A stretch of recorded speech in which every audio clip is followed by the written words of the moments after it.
At the beginning of the story, we are shown a prison built on an island, which is surrounded by water from all sides. Until date, no prisoner has ever been able to escape from this prison, because in this prison, such prisoners are kept who have been sentenced to life imprisonment.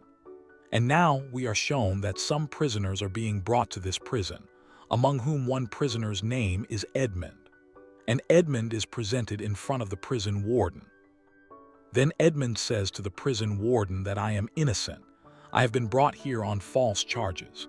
To this, the warden replies that I know you have been framed. If you had really committed a crime, then you would have been thrown into some prison inside the country itself. Only those people are brought to this prison so far away against whom some conspiracy has been done. Hearing this, Edmund gets shocked and he understands that the warden is also involved with the people who framed me, because despite knowing about my innocence, the warden is still keeping me imprisoned. The warden was a very low and cruel person. First, he beats Edmund badly. Then he locks him inside one of the prison cells. This cell is quite small. There is a small window for light and a wooden door. This door opens only once a year, when the warden comes inside without any reason to beat the prisoners. And from his beating, the prisoners come to know that another year of their life has been completed in this prison. In this way, days pass and then months. Living alone in a small cell, Edmund becomes very disturbed. He cannot understand how he will spend the rest of his life inside this small cell. So one day, fed up with this hell-like life, he decides to take his own life. But then he stops himself from doing so because Edmund believed in his God that one day his God would give him justice. But slowly, when he completed 12 years in this prison, even his faith in God started fading away. Edmund was now completely broken because he was serving punishment for a crime that he had never committed. And he started feeling that now he would remain locked here for his entire life. But then one day suddenly, the ground of his room starts rising from below. Seeing this, Edmund becomes extremely scared. He feels as if some ghost has appeared in front of him. But after a while, he sees that an old man is coming out from beneath the ground. This old man had come to this prison in his youth, but while living in this prison for many years, his hair has turned white. Yet, he has still not been able to get freedom from this prison. Actually, this old man lives in the cell below Edmund, and for the past 5 years he has been digging a tunnel to escape from this prison. But today, while digging, when he comes out into Edmund's cell, he realizes that he was digging the tunnel in the wrong direction. After that, the old man stands on Edmund's shoulder and looks at the open sky through the window above. Seeing the sky, the old man becomes very happy and says to Edmund that today, after a full 16 years, I have seen the sky. With the arrival of this old man, Edmund gets a companion with whom he can now talk, because due to living alone in this small cell for the last 12 years, Edmund's mental condition had started deteriorating. But now Edmund had found a companion. Here the old man says that I have been digging the tunnel in the wrong direction for the last 5 years, but after seeing the sky, I have now understood in which direction the tunnel needs to be dug. And the old man says to Edmund that after meeting you, my work has become even easier, because now we are two, and if both of us dig the tunnel together, we will get out of here very soon. Here the old man says to Edmund that if you help me in digging the tunnel, then in return I will teach you science, mathematics, and reading and writing. Edmund, who had become extremely bored due to living alone in this small cell for the last 12 years, immediately agrees to dig the tunnel with the old man. After that, the old man takes Edmund to his own cell through the same tunnel from which he himself had come. As soon as Edmund enters the old man's room, he is shocked after seeing the view there. The old man's room was quite large, where there were chairs for his comfort and a lot of books for passing time. After this, both of them were just about to start digging when they suddenly hear the sound of the guard's footsteps. Hearing this, Edmund quickly returns to his cell and immediately places the toilet waste bucket near the door, because the guard was about to take Edmund's waste bucket. In this prison, the cell door opens only twice a day, once to take the prisoner's waste and once to give evening food. Apart from this, Both of them had a lot of free time throughout the day, during which they could easily dig the tunnel. After that, both of them start digging according to their plan, and after many months of hard work, they make a very long tunnel. The soil that comes out from the tunnel is put by both of them into the toilet waste bucket and handed over to the guard, who throws it out along with the toilet waste. In this way, days pass, and the old man teaches Edmund how to read and write. Along with that, the old man also teaches Edmund sword fighting techniques. After a few months of hard work, Edmund becomes very skilled in sword fighting and even defeats the old man in sword fighting.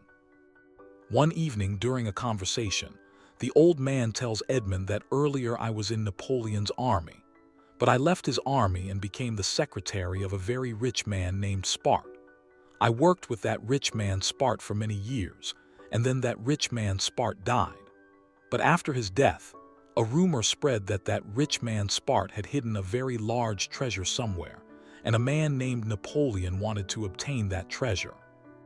Now, because I was that rich man's secretary, Napoleon caught me and started interrogating me about that treasure. But I knew nothing about any treasure, so Napoleon first beat me badly and then sent me to this prison. Hearing this, Edmund becomes very angry because he too was rotting in this prison because of Napoleon's betrayal. Now here Edmund tells the old man his own story of coming to this prison, and the scene goes into flashback, where we see some people in a small boat, and in the same boat, Edmund and Edmund's childhood friend Fernand are also present. Actually, all of them work for a ship company, and today their ship's captain suddenly falls seriously ill. So Edmund decides that they will go to a nearby island by boat to get the ship's captain treated. After some time, they reach an island, but as soon as they step onto the island, British soldiers catch them. Then a man comes there whose name is Napoleon, and he is the same man who had put the old man present in the prison into jail for not revealing the treasure.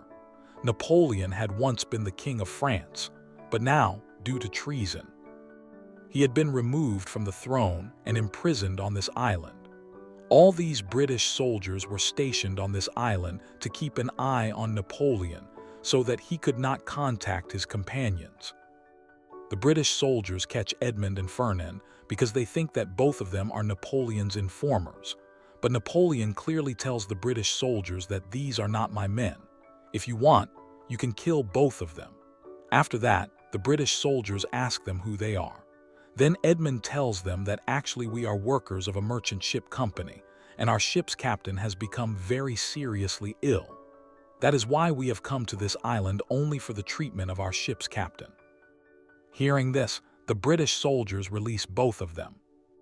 Then Napoleon, for his own benefit, takes their ship's captain to his room and calls a doctor and gets the captain treated. Seeing this, Edmund becomes very happy with Napoleon and thinks that Napoleon is a very good person. But in reality, Napoleon was doing all this for his own benefit. After some time, Napoleon calls Edmund to him and says that the way you tried to save your captain's life, I am very impressed by your action. Then he gives Edmund a letter and tells him that you have to deliver this letter to my special friend Clarion. Edmund gets nervous about taking the letter, but Napoleon says that there is nothing in it that will bring trouble upon you. Along with this, Napoleon tells Edmund not to tell anyone about this letter.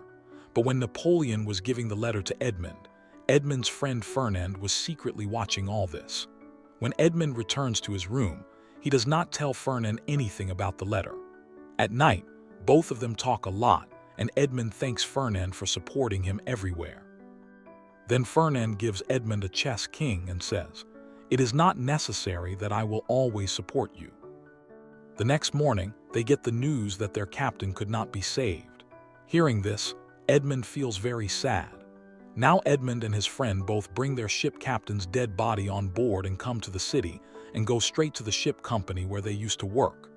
There, a senior teammate named Red complains about Edmund and tells the ship company owner that Edmund, without listening to me, decided to take the captain to an island by boat. Then the company owner asks Edmund if this is true. Edmund replies yes and says that I could not leave the captain to die. That is why I took this step. Hearing this, the company owner becomes very happy with Edmund and tells Red that actually you should have taken this step because you were the senior on the ship.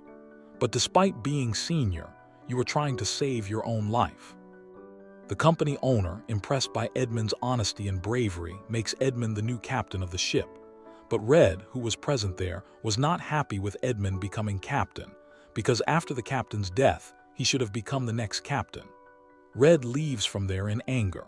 Happy about becoming the ship's captain, Edmund goes straight to his girlfriend Mercedes and tells her about becoming captain and proposes marriage. Fernand is also present there. All three had been friends since childhood, and Fernand had loved Mercedes since childhood. But Mercedes loved only Edmund, and this was burning Fernand from inside. Fernand leaves from there in anger and goes straight to meet Red, and now both of them start feeling jealous of Edmund. Fernand because of Mercedes and Red because of not becoming the ship's captain. Here, Red says to Fernand that you and Edmund are good friends, but Fernand replies that no, Edmund considers me his friend, but he hides things from me. Here Fernand tells Red about the letter that Napoleon had given to Edmund. Hearing this, Red and Fernand together make a plan to frame Edmund. On the other side, Mercedes and Edmund are enjoying the happiness of Edmund becoming captain. But suddenly, some police arrive and arrest Edmund and take him to Magistrate Wilford. The magistrate already knew that Edmund had a letter that Napoleon had given him. The magistrate asks Edmund for that letter. Edmund, without hiding anything, tells everything truthfully and also gives him the letter. When Magistrate Wilford reads the letter in front of Edmund, it is revealed that Napoleon had given secret information about British soldiers to one of his companions. If this letter had reached a man named Clarion, the British soldiers would have suffered a huge loss. Hearing this, Edmund is shocked and swears that he knows nothing about this because he does not know how to read and write, and Napoleon had told him that this letter would not put him in any danger. Wilford sees truth in Edmund's words, so he tells Edmund to go back home. Now, just as Edmund is about to leave through the door, Wilford asks him to whom Napoleon had asked him to deliver the letter.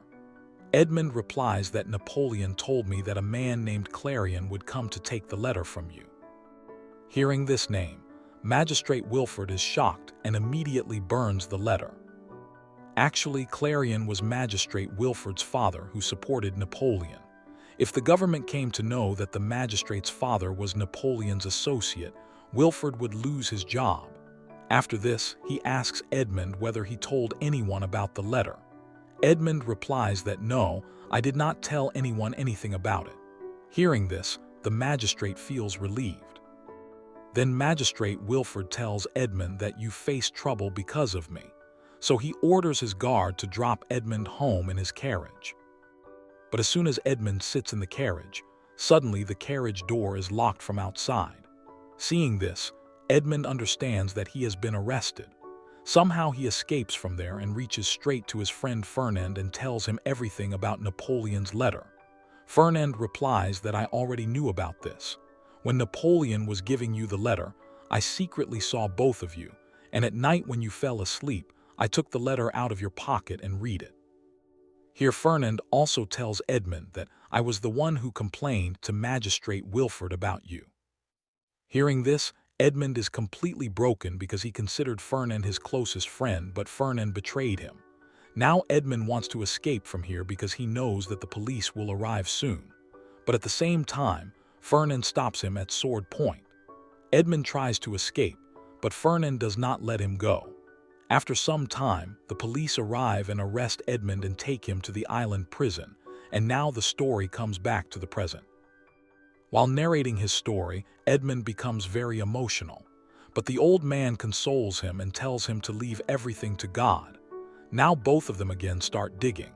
One day while digging, they start seeing plant roots at the end of the tunnel, and seeing this they understand that they are very close to getting out.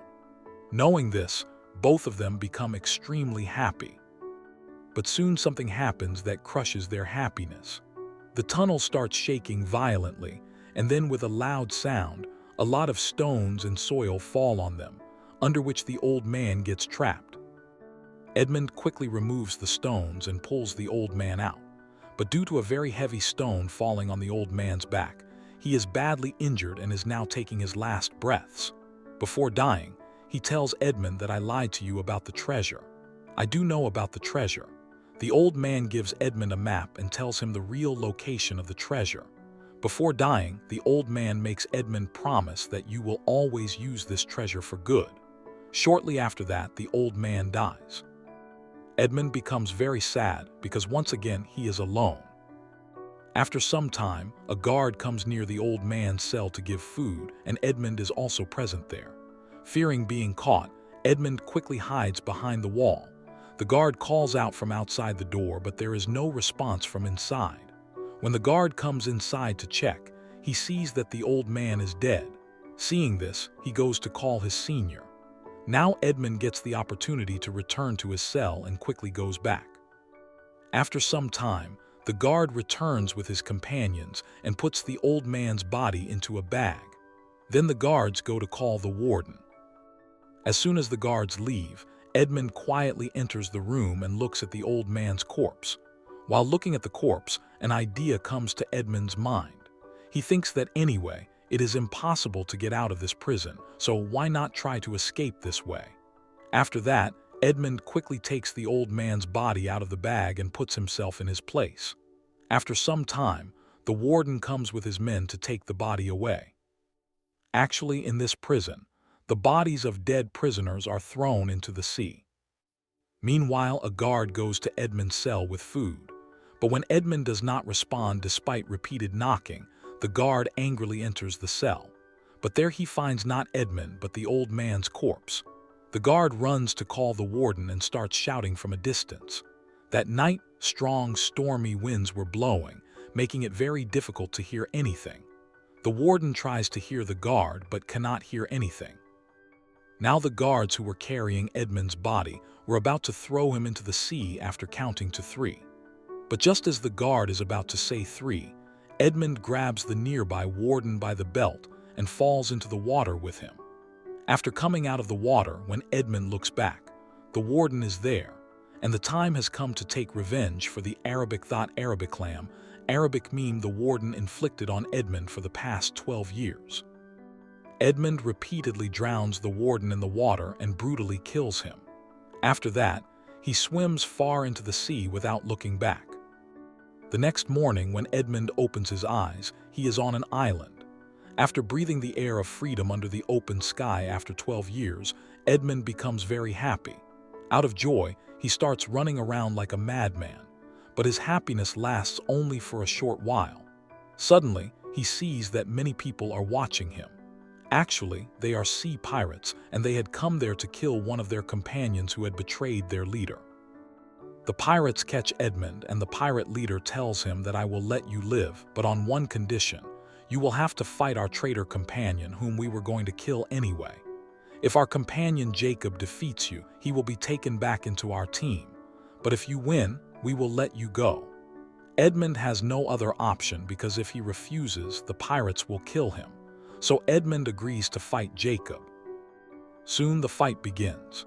Jacob is very skilled in sword fighting, but he cannot stand long against Edmund because Edmund learned all these techniques from the old master. Finally, Edmund strikes Jacob and knocks him to the ground. But Edmund does not kill him. Instead, Edmund tells the pirate leader that both of us will work for you, which will make your team even stronger, and I take responsibility for Jacob that he will never betray you again. The pirate leader likes Edmund's words and becomes impressed by his mercy. Jacob also swears that from today onward, I will serve you for my entire life. After that, they all set out toward France by ship. On the way, seeing Edmund's long hair and beard, the pirate leader asks him how he came here and what happened to him. Edmund tells him his entire story. After hearing the story, the pirate leader understands Edmund's pain and sets him free so that he can take his revenge. Jacob also goes with Edmund because Edmund saved his life. After this, Edmund goes straight to the company owner for whom he worked 13 years ago. But after entering after 13 years, he sees that everything has changed, and Edmund himself has completely changed, so the company owner does not recognize him.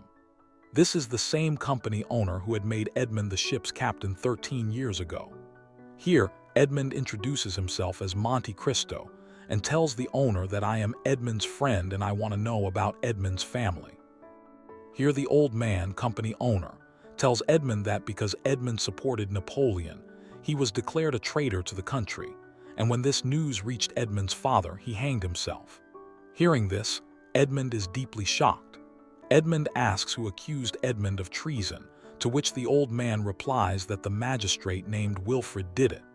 Here Edmund also learns that after Edmund went to jail, his girlfriend married his childhood friend Fernand. The next morning, Edmund and Jacob set out in a boat toward the place marked on the map for the treasure. Following the map, they reach an island. The island is quite large, so finding the treasure becomes difficult. But when they reach the very center of the island, they see a pond and Edmund notices something in it. When Edmund jumps into the water, he finds the treasure. As soon as he opens a chest, shining gold appears.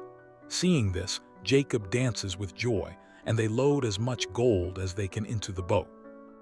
There are many more chests full of gold, and to carry all the treasure, they would need a big ship. But even after getting the treasure, Edmund is not happy. Jacob asks him, "What more do you need? Now you have become the richest man in the world." Edmund replies that I want revenge. I will use this wealth only for my revenge. And here comes the biggest twist of the story. First, Edmund changes his name and becomes the Count of Monte Cristo. Then he buys a grand mansion and presents himself as a new rich aristocrat of France. He invites other rich people to a party at his luxurious house. Seeing Edmund's lifestyle, people all over France start talking about him. But actually, Edmund is doing all this to attract the attention of his traitor friend Fernand. But Fernand does not come to the party. Hearing this, Edmund gets angry and first finds out Fernand's weakness. He learns that Fernand has taken a loan from a bank. Edmund orders his men to buy the bank and pressure Fernand to repay the loan. We see Fernand, who married Mercedes but never made her happy. He enjoys with other women daily and wastes most of his time in gambling and alcohol. Jacob informs Edmund that Fernand also has a son. Hearing this, Edmund makes a strong plan. Edmund gets Fernand's son kidnapped through his pirate companions so that Edmund himself can rescue him like a savior. And that is exactly what happens. Edmund rescues Fernand's son from the kidnappers. Fernand's son Robert believes that Edmund saved his life and becomes very grateful to him, not knowing that this was all Edmund's plan.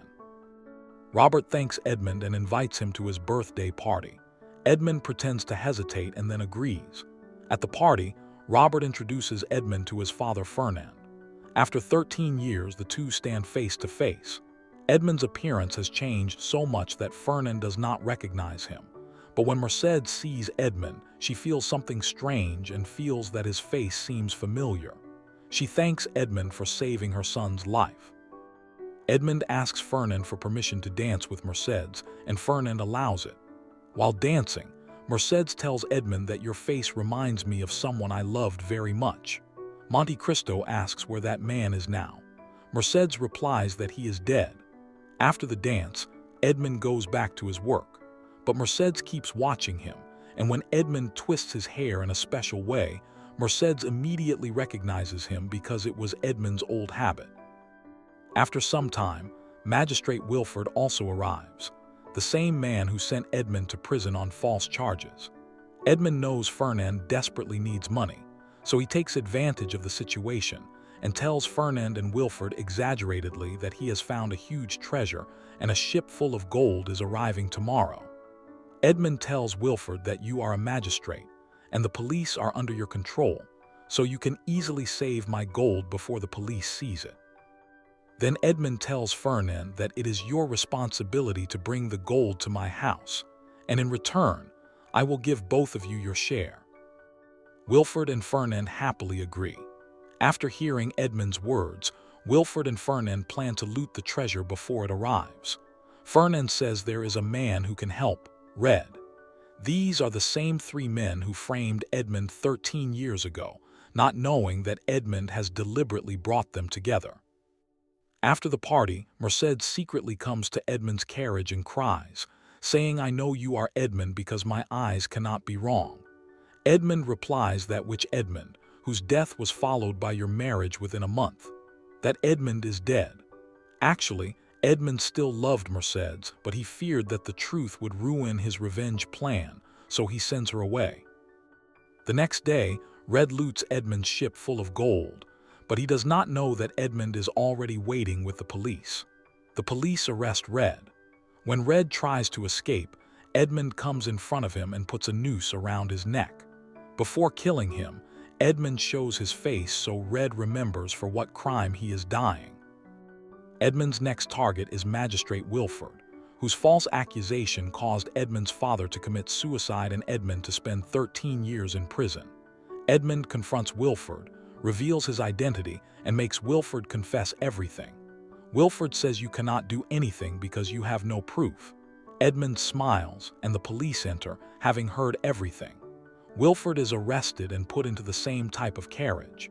Edmund leaves a gun for Wilford, but it has no bullets. Wilford tries to shoot himself, but fails. Edmund tells him, "I will not give you such an easy death," and sends him to the same prison. Fernand tries to flee. Mercedes refuses to go with him and reveals that Robert is actually Edmund's son. Fernand leaves in rage, goes to the hidden treasure but finds soil and a chess king. Edmund appears, they fight, and finally Edmund kills Fernand.